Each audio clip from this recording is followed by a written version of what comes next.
welcome, fellas. How are you guys tonight? Great, and it's a privilege to be here. Thanks for having me. And this is Burliegh, Drummond from Ambrosia. All right. And Warren, how are you doing?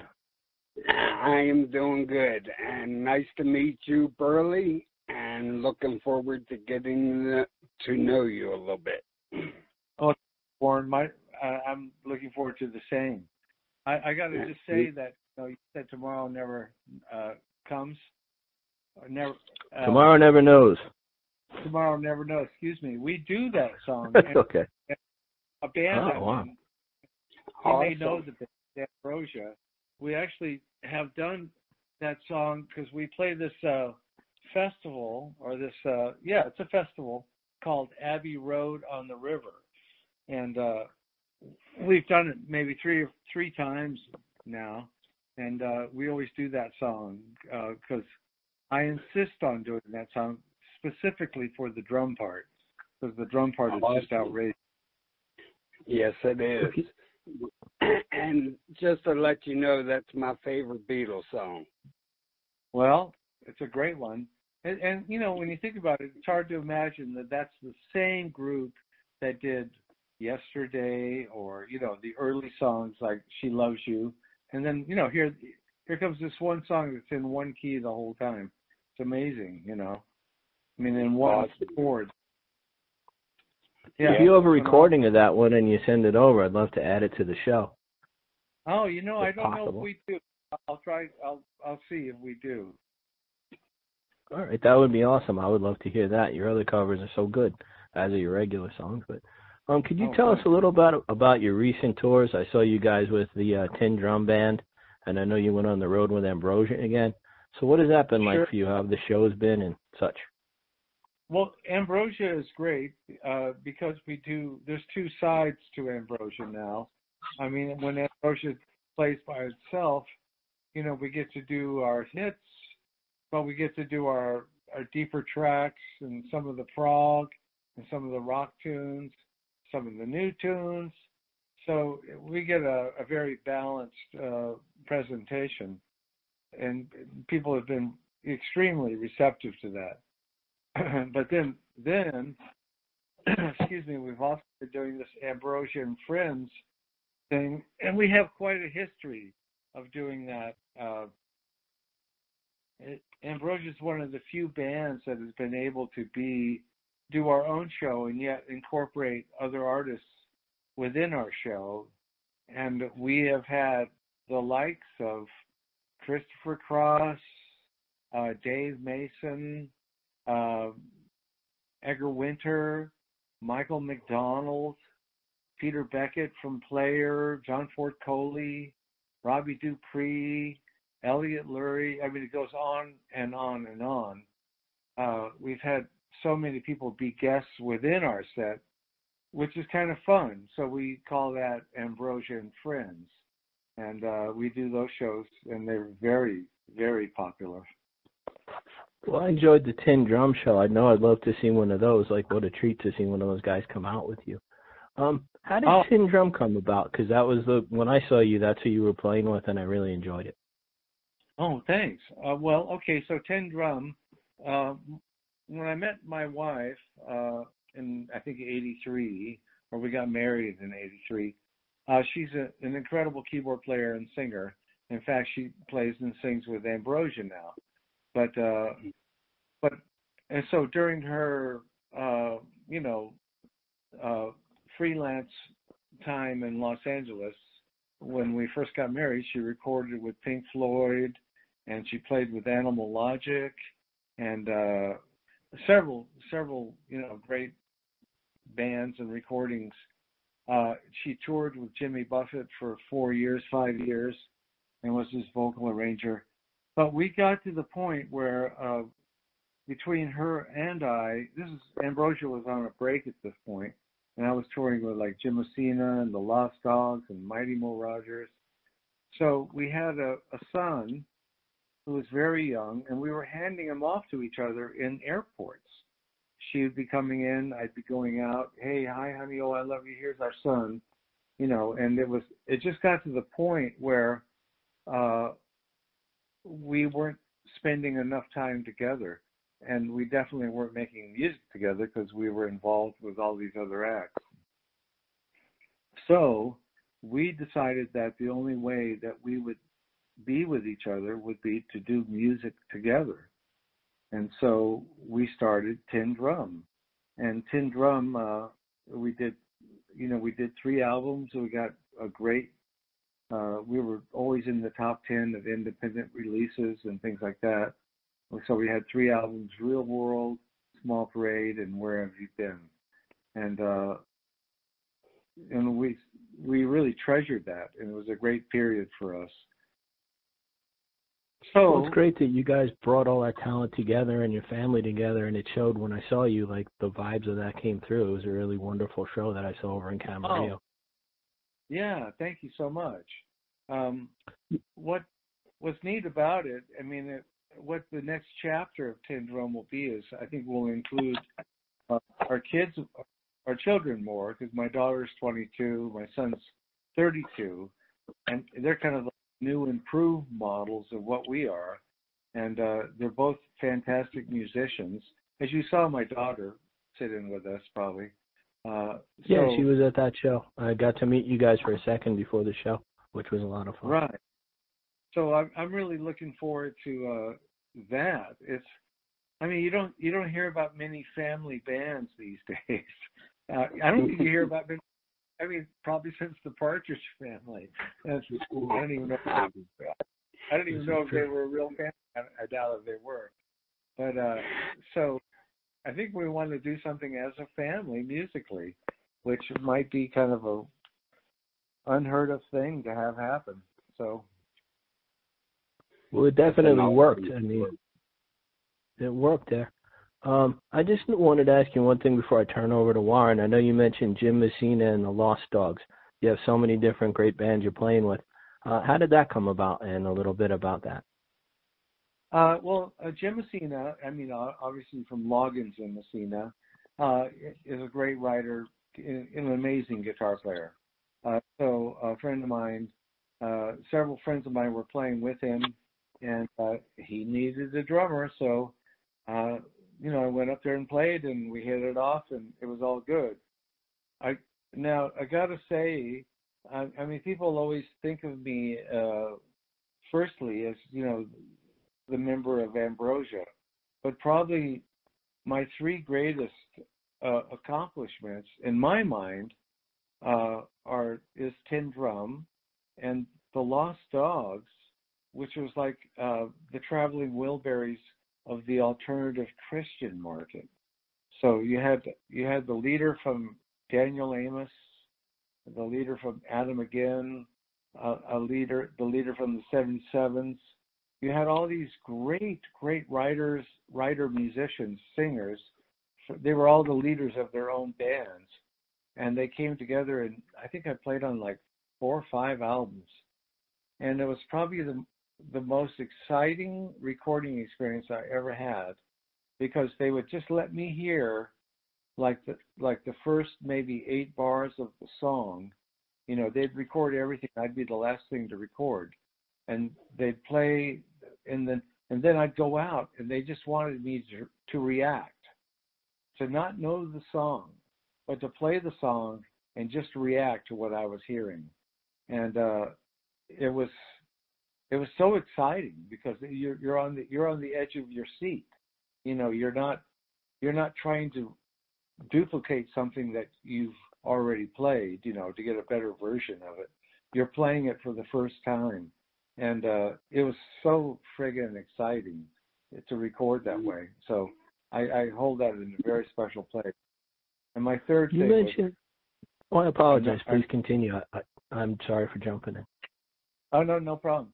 My third thing was this amazing artist called Mighty Mo Rogers, who is probably the most, pure artist I've ever worked with. I guess you would label him as a blues artist, but he's cutting edge blues. He's like what the blues would be today if it never stopped evolving. And he's amazing. His message and what he does is amazing. So there you go. That's my life. Some of the highlights. Well, it's quite a life, and you're very talented, and I think the longevity that came to it comes through your creativity and your improvisation.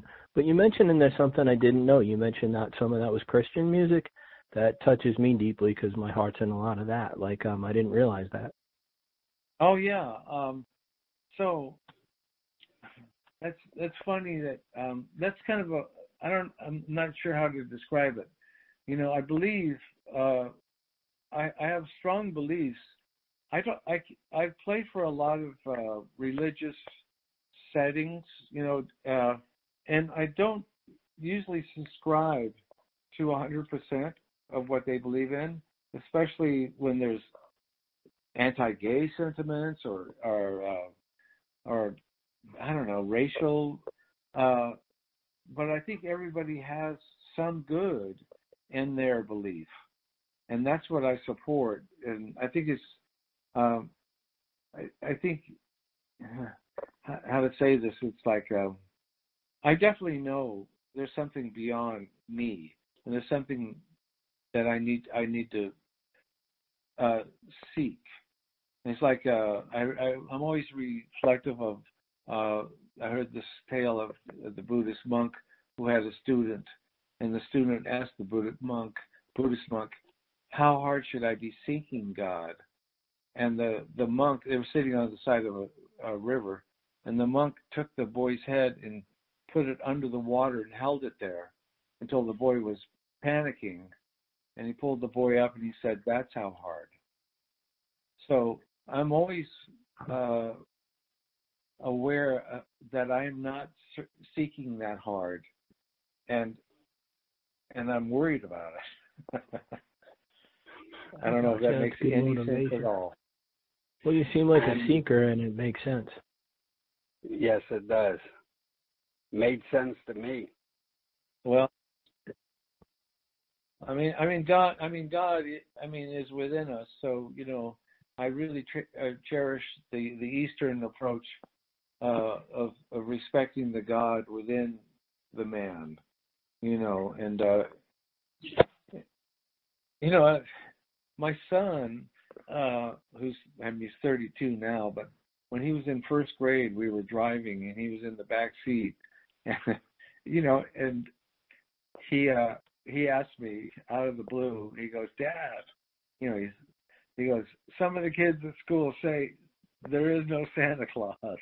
He doesn't exist. Like almost like, Dad, tell me the truth." And I said, "Well, what do you believe, son? What do you think?" And he goes, "I think Santa Claus is real if you want him to be."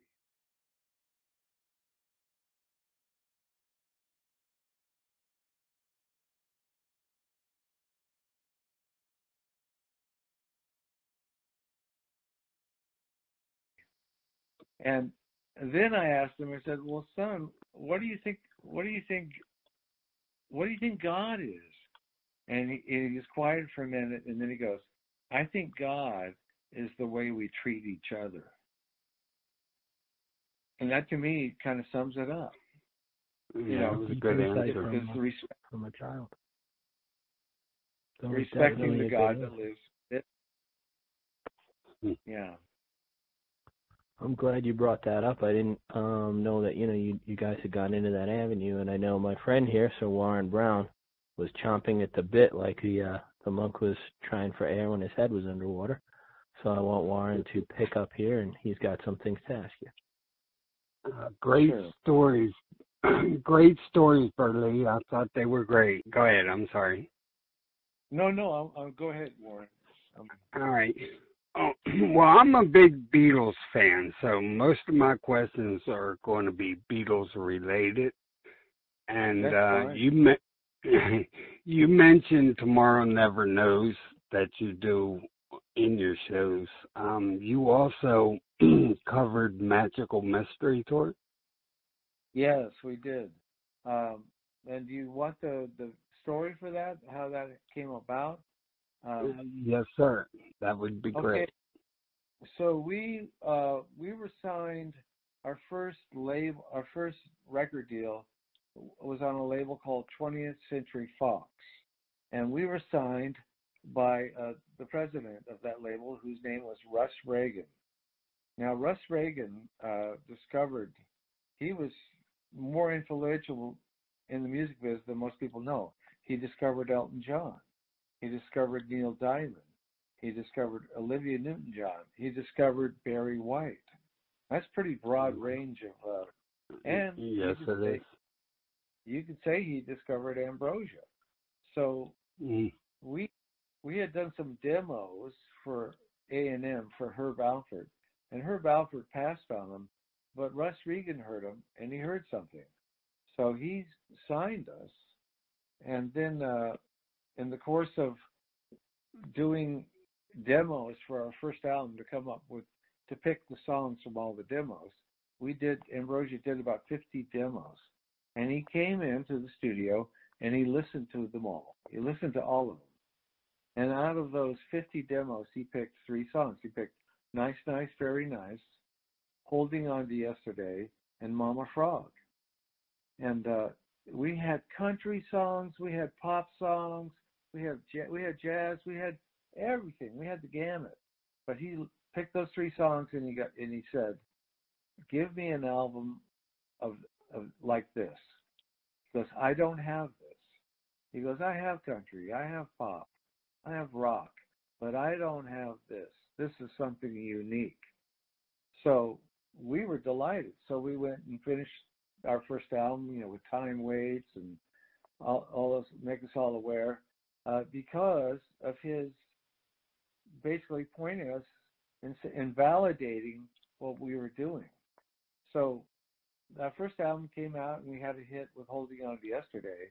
And in the interim, before we did our second album, he had a film project called All This in World War II, which was kind of an out there concept. It was all World War II footage with no dialogue, but just Beatle music playing in the background. But the Beatle music was all done by artists, and so we did the intro to the film with Magical Mystery Tour. But Elton John was on it, Peter Gabriel was on it, the Bee Gees were on it, Leo Sayer, Rod Stewart, and so many hits were on that album. And it was a soundtrack album to a movie that nobody ever saw. I mean, maybe I know 3 other people besides myself that saw the movie, and that's it, So it's such a strange, existence. That this is all these songs, like just amazing versions of Beatles music by all these artists. Right. We were very fortunate. That was the top 40 hit for you, wasn't it? Yes, it was. I don't know how high it got. I think it maybe got in the 30s, but still, it's something, and it goes over great live. So we still do it. Correct. So you are a Beatles fan, correct? Oh my God, of course. Have you? Go ahead. Well, okay. When I first saw them on Ed Sullivan, like every other, like most musicians my age that changed their life, I'd be at first, before I got into drums, I was, I played rhythm broom, and I was John Lennon playing the broom. And John Lennon was my main attraction or focus. But, as I became a drummer, I was just overwhelmed with how good Ringo was. And it kills me that anybody would ever slight him, because I say this to anybody that has a non-flattering word for Ringo. It's like, you can strip all the instruments, take everything off the track or the song, take everything but the drums, and you just hearing the drums to the song, and you'll know what song it is by what he's playing, because he defined those songs. Some of the stuff he was so brilliant that there's no mistaking. He was the perfect drummer for some amazing songs. So I guess it's safe to say that Ringo was your favorite Beatle? He was my favorite artist. He was my favorite musician within the Beatles. He was my favorite musician. No, I mean, I was always partial to John's writing. I loved John Lennon's writing. I mean, I'm Only Sleeping is just, there's so many, it's just like, to write a song like that would, or any of Lennon's songs would just be like, die and go to heaven, Mm-hmm. Well, I'm a big John Lennon fan, so I have to agree with that. You were saying, so the Beatles had a big influence on you then. Go ahead. Without a doubt. Not only me, but Ambrosia as well. Every member of Ambrosia could not escape, the influence of the Beatles. That's great. In fact, the Beatles, because the Beatles could go from Yesterday to I'm the Walrus, to, they could go from, seemingly such a pop song or their early songs to something that was so far out, encouraged Ambrosia to be able to go in reverse from our prog beginnings, like say Time Waits and Make Us All Aware and The Brunt, all those songs, to something like How Much I Feel. Because we felt like if the Beatles could do that, then why can't we? Why can't we play styles that are so different from each other, but being played by the same band? So, we held them in high esteem. In fact, they were our role model. That's an awesome story, and I appreciate that. Have you ever met any of the Beatles? Yes, I have. After our first record, a secretary at 20th Century Fox invited me to go to Ringo Starr's New Year's Eve party up in the Hollywood Hills. So I actually went to Ringo Starr's New Year's Eve party. I forget the year. It's probably 1975. And it was really, I was a pretty shy guy back then, so, I'd be sitting next to Joni Mitchell, who's just this beautiful thing. I met Mae West was there with her bodyguards and 2 bulldogs. And of course, all the great drummers, Jim Keltner, Nigel Olsson were there. Some amazing, Dr. John was there. And Joe Cocker showed up. But if you wanted to visit with Joe Cocker, you had to go out to his limo because he was too fucked up to come into the house, So yeah, for a greenhorn, it was a pretty amazing night, It sounds like it. What was your connection with Ravi Shankar, friend of George Harrison? Sure. I wasn't really connected to Ravi Shankar, but I studied with Alla Rocca, who is Ravi Shankar's tabla player. So, you would always, he was like the cherubic, drum player that played with Ravi Shankar. And I had pretty much a religious experience with him. It's kind of, so there was one summer in the early days of Ambrosia where I saw an ad in the musician's newspaper where he was taking 10 students for the summer. Like he was going to teach a master class to 10 students on tabla. And so I bought my tabla on the way to the audition. So that shows you I had no experience on tabla at all. Nothing. And I was in a line of probably 100 guys and girls trying out to get in this class. And so, I was really doubting my sanity at that point, in this line, these people, one by one, people would set up their drums in front of of Alla Rocca, and he would play something, and he'd ask them to play it, and varying degrees of proficiency among all these people, and I set up when it came to my turn. I set up my drums, and I wasn't even sure how to set them up, and I was kind of just like, and he just looked at me, and he just said, "You're in." He said, "Don't worry." And it's just kind of like, I'll never understand why he picked me. Right. Then I had this tremendous workload to try and catch up with people that had been playing for 5 and 10 years. So I don't know if you're interested in all these stories. I don't want to babble. Yes. But Oh no, keep going. They're great. Yeah, Okay. keep going. They're great.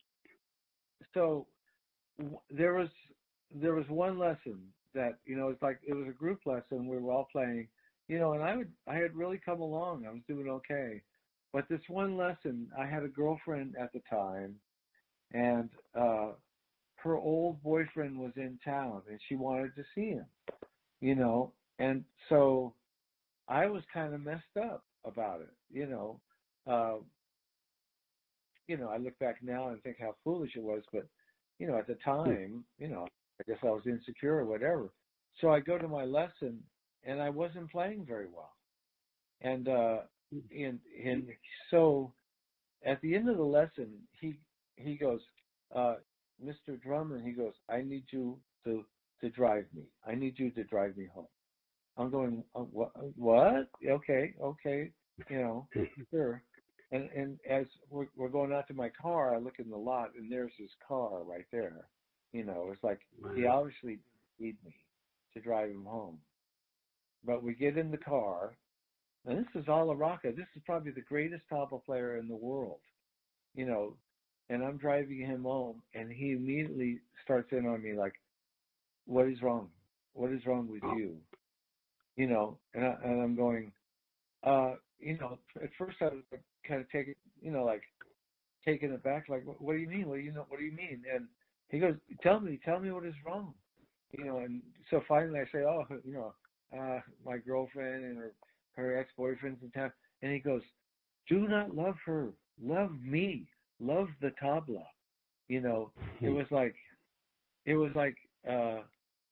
he could just see the worthlessness of my anguish, and he wanted me to embrace a higher plane, and I'll never ever forget that moment, where he just kind of made me see life in a whole nother place, and understand what's important and what's not. That was a very nice story. I enjoyed that. I got one more question, then I'll hand it over to Bob. Back in 2011, Ambrosia was on the Late Night with Jimmy Fallon show. How was that, and did you perform any songs on the show? Yeah, we did 2 songs. We did How Much I Feel, and we did Biggest Part of Me. Because what that was, he was having a series of yacht rock artists, which, so, I don't know if you're aware of yacht rock, but it's like there's yacht rock radio stations that only play music that happened, from like 1973 to 82, and it's like, well, the ultimate yacht rock song would be Sailing, by Christopher Cross. So Right. Biggest Part of Me is there, Baby Come Back, all those kind of songs by Michael McDonald and Toto. In Europe it used to be considered the West Coast sound, but now it's got this new life under the yacht rock heading. And we do these shows like Ambrosia and Friends and Yacht Rock Review, stuff like that. And it's like 3 generations of people out there, parents are people my age with their kids, and those kids with their kids. And they all know the lyrics to all these songs, and a lot of them wear sailor hats and it's pretty interesting. So yeah. So anyway, that back in 2011, we got invited to play on the Jimmy Fallon show, and the biggest memory I have of that, well, there's two. And we had played a gig the night before and drove all night to get to New York City to film. And of course, we were fried, but you're not going to turn down, play on Jimmy Fallon. And I remember I just remember the graciousness of Jimmy Fallon. He was probably one of the sweetest, nicest people I've met. But what really blew me away was how the Roots treated us. I mean, we came down the hall to do our sound check, and all the Roots came out into the hall and bowed down to us as we walked by. It was like really, really, really touching. Like, yeah, it sounds like it.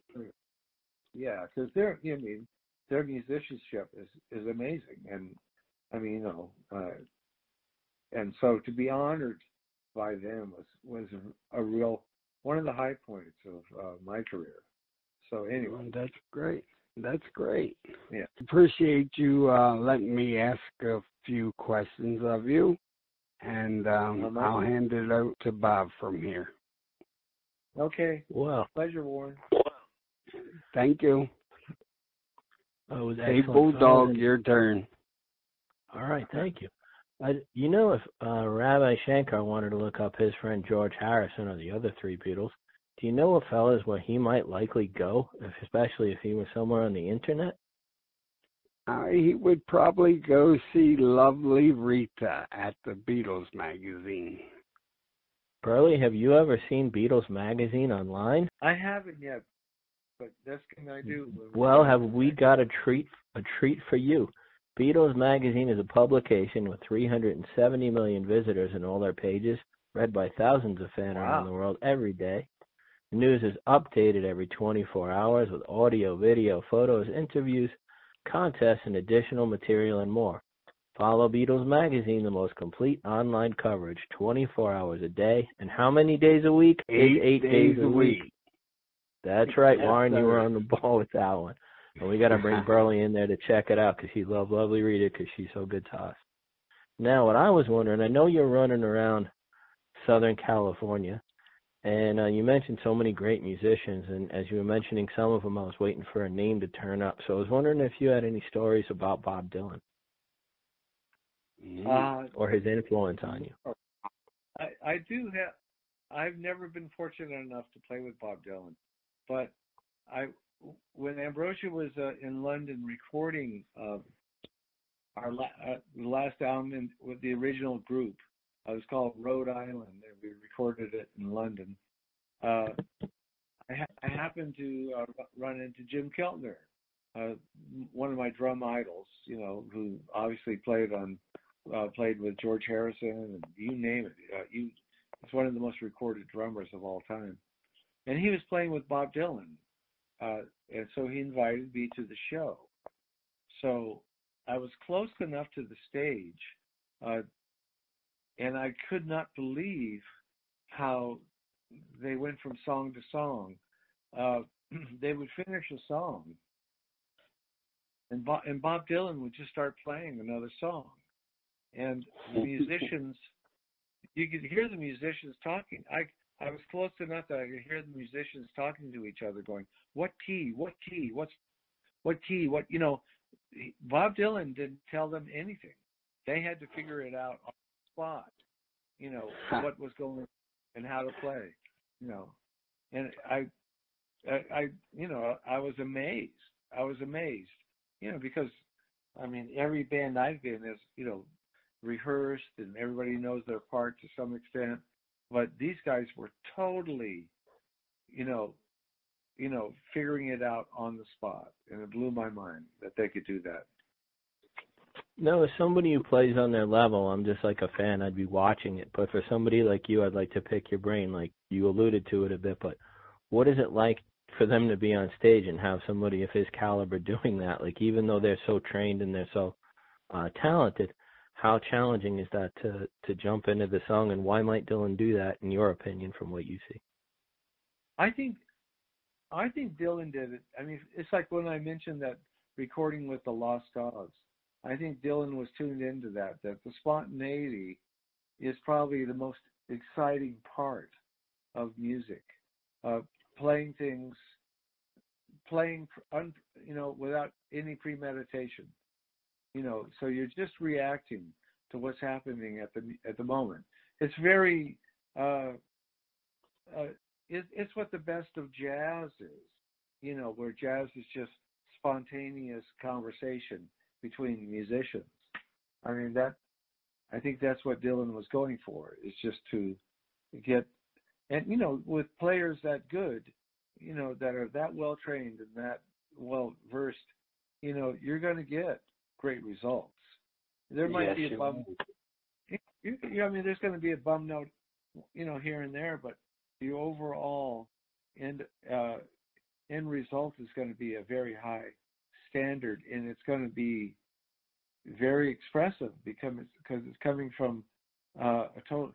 There's nothing as exciting as discovering something musically for the first time, and unfortunately sometimes in recording stuff like that, you do something great, that is just magic. Magic happens, and then the producer wants you to do it, 20 more times. It's never the same as the first time you did it. You know what I mean? Sure.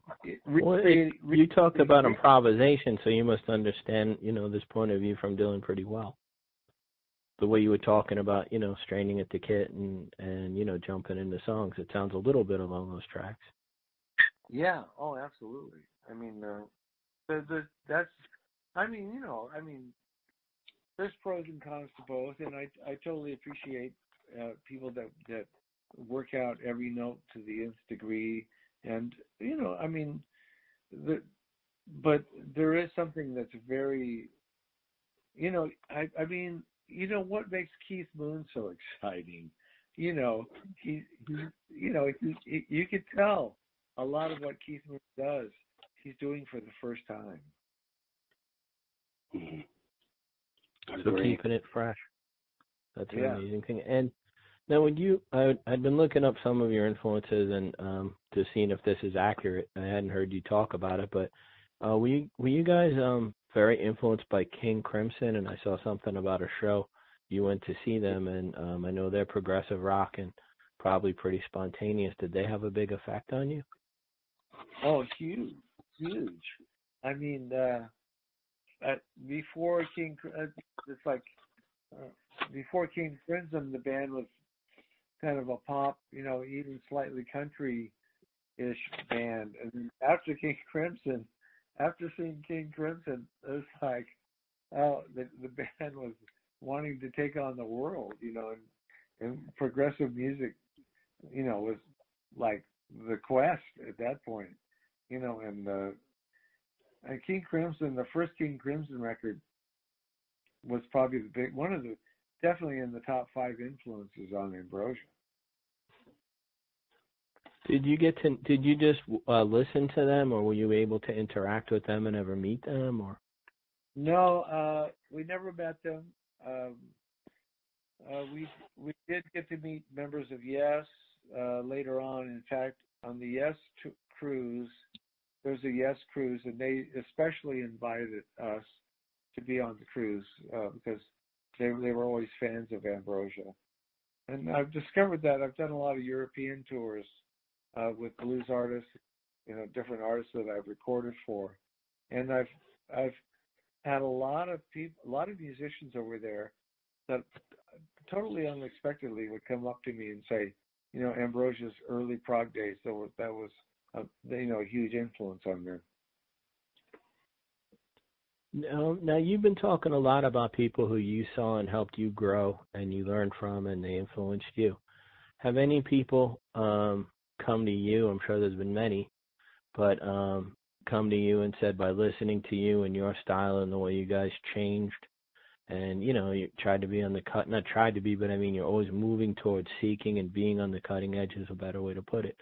Have any younger artists come up and said, you guys really had an impact on us, or any drummers? Oh, sure. I've gotten a lot of that, which is... Well, brag a little bit. Don't hold back. Tell us about it, because I'm sure many have from the way you're talking. Yeah. I've had some amazing compliments from a lot of drummers. Jim Kellner gave me a huge compliment one time, and Billy Cobham gave me a huge compliment one time, and I just got elected to some rock Hall of Fame rocks thing that's coming up in November, but October, I think. But tell us a bit about that too later. But back to this. Yes, I've gotten a lot of compliments like that, and a lot of people have said I've been a huge influence to them. I don't really think about that, or I don't really rate myself. To me, I'm just the student that's still trying. Well, you're humble, but and I know you wouldn't want to say, hey, look, I did this, but not in that vein. But I'm just curious to see who took from you. It's not like you're bragging about it. I'm asking you, it must be fulfilling to know, not, from a sense, you don't seem like an egotistical fellow at all, and you could be, you're very successful, but you not come across, I believe you're very humble. But who's come up and said that? I know it's just in a way of you look like you're passing on your lessons or be an example, but who might have you influenced? I have one guy that kind of shocked me. So we were opening for Rush in the 70s, before we had How I Feel, when we were a prog band. And about the third show, because we were the opening act, I couldn't bring all my bells and whistles, the timpani and the gongs and things like that, which, I used on the albums. But I was walking on stage once, and Neil Peart just kind of, grabbed me and goes, hey, man. He goes, this is my first time really meeting him. And he goes, hey, look at my drum set, man. And, and he had all the stuff, and he goes, I got that from you. And it was like, wow. So that, really. I was very kind of him. And, I never knew that people were looking at me that way. Oh, here's a drummer who's doing multiple percussion. He's playing marimba, he's playing timpani, he's playing, bells and chimes and glockenspiel. And I came from that background, and, going to UCLA, my teachers were in the LA Philharmonic. So I learned all that stuff, as well as the ethnic African drumming and the Indian drumming. So it was just, I never thought of it in regards of me being unique. I just thought of it, that was the education that I needed that's the stuff I was craving. So when somebody came up and said that I was an influence because of what I was doing, I was always a little surprised, because I never thought of it in that regard as, I'm doing something special. I was just very self-absorbed in it. I think many people who are great at what they do, they don't do it on a scale. I've heard, when Bob Dylan met Jerry Garcia, for instance, someone said it was like two people, clicking and seeing another one like they are. And it seems like your drumming falls into that. Is there something like that in the beginning, you were playing and you're struggling, in the beginning struggling as a band to make it, and you're also on a journey, so those two things are going on simultaneously sometimes with a lot of bands that might conflict, where you would give up your style, which you guys didn't, but which is noble in the music business especially. But now that you've kind of made your bones, so to speak, you have a long, resume, and anybody would be, elated to have that. But is there something you feel now when you play, because you know you've made it, you don't have to think about that, and maybe you would let go, and you've hit other places you hit now that you feel really comfortable, and maybe in a zone or something you would do now that in the beginning you didn't appreciate as much, if that makes sense. Well, yeah. I mean, well, it's interesting that you say that because I mean, even when I play now, I mean, I can like say walk out and play a song or be playing an Ambrosia show or any show, and you can play it. You can just play it, which is almost like playing it on the surface. But then you have to. What I try to do is get into the dance of it, to where would I want to move to this? Would I if I was hearing this, would I be moved and want to move to it? And recently, a huge influence on me in that regard has been Steve Gadd, because I saw a film of him playing "Can't Turn You Loose," an old R&B tune, with a big band, and just the moves that he was doing with his body made me. And he's a dancer, and it just made me realize you can't just play the drums; you have to dance on the drums.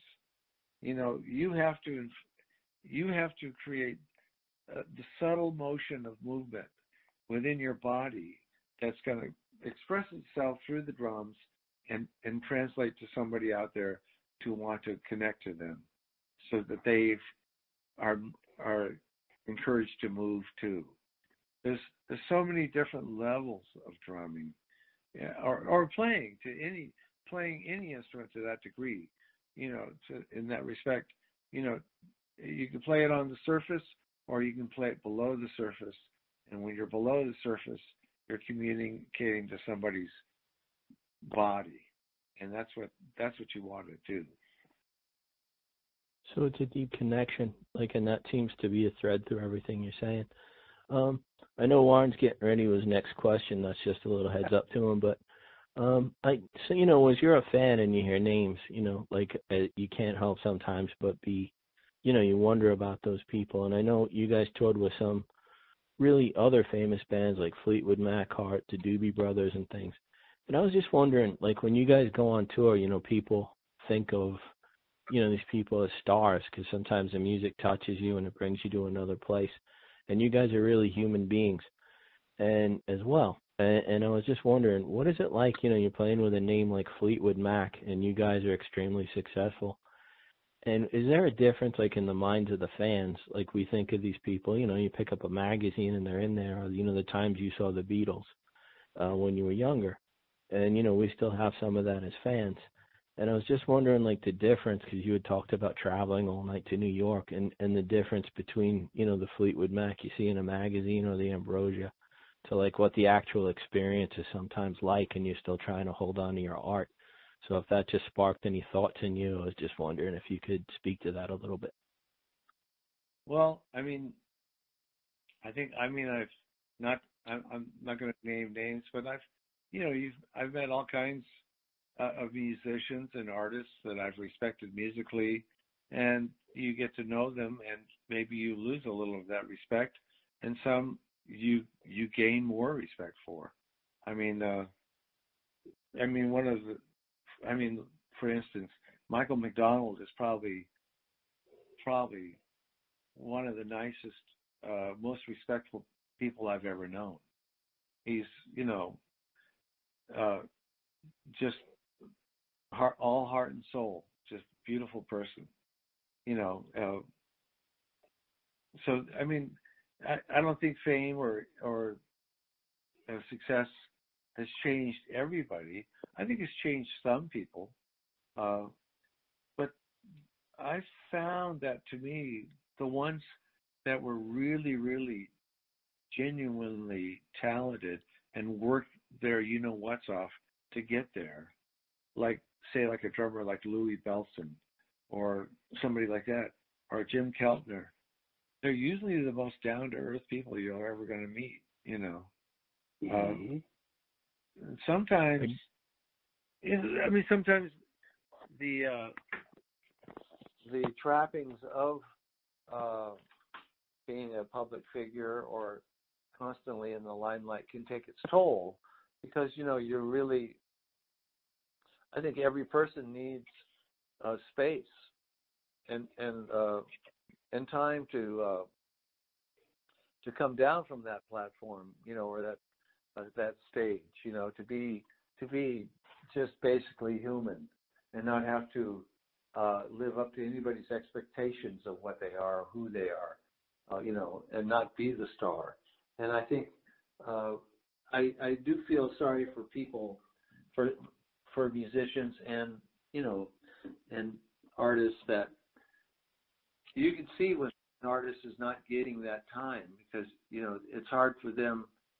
You got to have it. You got to have it to stay human. Otherwise, you become jaded and affected by your surroundings. No, it just seems to the average person like it might be quite a struggle, between the public and the private. And it just strikes me as, I just had an opportunity to meet you once, and you were very down to earth. And I noticed your family seems very lovely. And, you mentioned you'd been with your wife since 1983, and that's like somewhat rare, unfortunately, to see in, with famous people and what they go through. That it really struck me, how down to earth and so polite to me when you met me, and you didn't really know who I was, and you were very kind to me. And when I introduced myself, and I appreciated that, you just came across as a nice guy. And it's just, the contrast of those two things, like your family life and then the limelight. It's just an interesting thing, to consider. And I just admire, the stability of your family and your kids, and who are now older, but, the way you raise them, and they seem to be very nice people, and your wife. It just, coming from that world, it's just you've kind of stuck out as somebody who really balanced it. Oh, well, thank you. I mean, I owe a lot to my wife, who definitely, definitely puts me in my place sometimes. Don't they all? Which is a good thing. So God bless her. I am extremely lucky that she's in my life.